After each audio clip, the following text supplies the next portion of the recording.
Hi, this is Jay, and welcome back to the third part of the four-part series of basic retouching. In the second part, what we were doing, we're working on the flaws. On the third part, what we're going to do is add a little digital makeup. Okay, and as you see here, we just a little recap on the flaws area here. The first thing we're going to do is, when working with the digital makeup, you are going to get a sample of the skin color that you're going to use.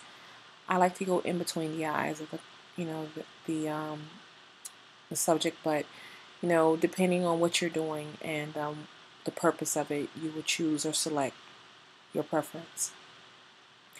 Next thing you can do is you're going to make another layer here. I've already have it pre-made here, but I'll just give you a sample of how it's going to look. You take your brush, however big you want your brush. I'm going to go for maybe 60. That's good. 59. You're going to make it darker color. You can make it darker color. You can make it lighter color. I choose the opacity to be 24. That's a good opaque start.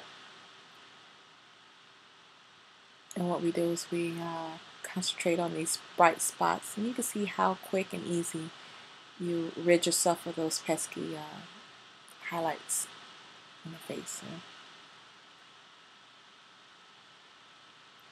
The trouble that a lot of us make is trying to do this too fast and too much. You can easily overdo it, just like putting on makeup, regular makeup. You can easily just overdo it.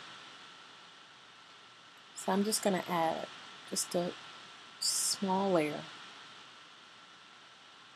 on my face here.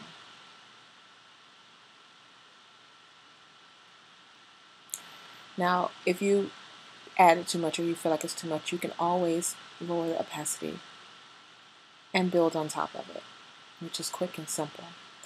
I already have it here pre-made for you, but what I'm going to do is show you.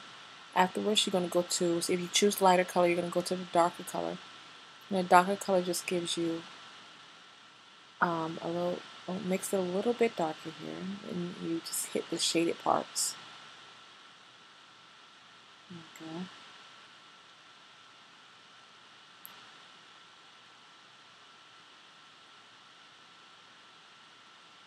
And what you finally do is you're going to merge the two,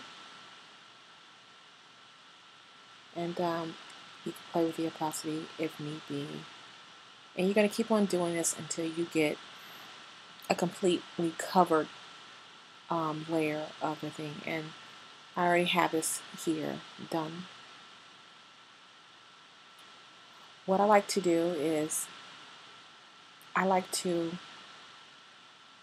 just duplicate it instead of redoing it. Duplicate it to as much as I need.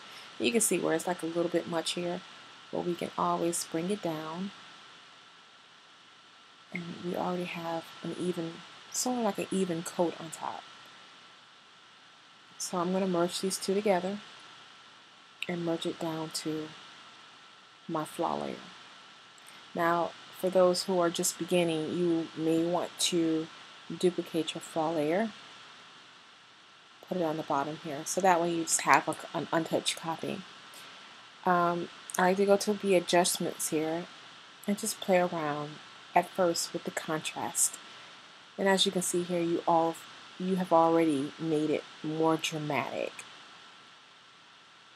So we're going to go here and play with the contrast here.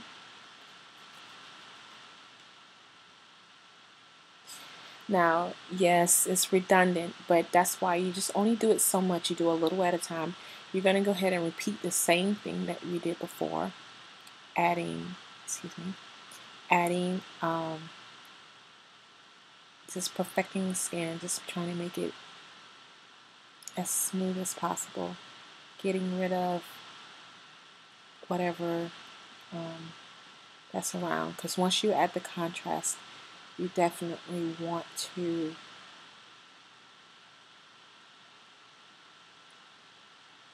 go in and just smooth out everything again.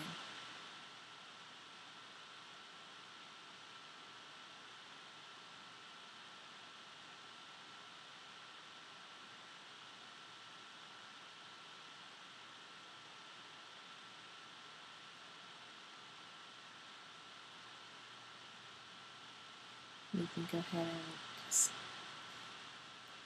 simply pull on the opacity to that. And you're going to merge it down.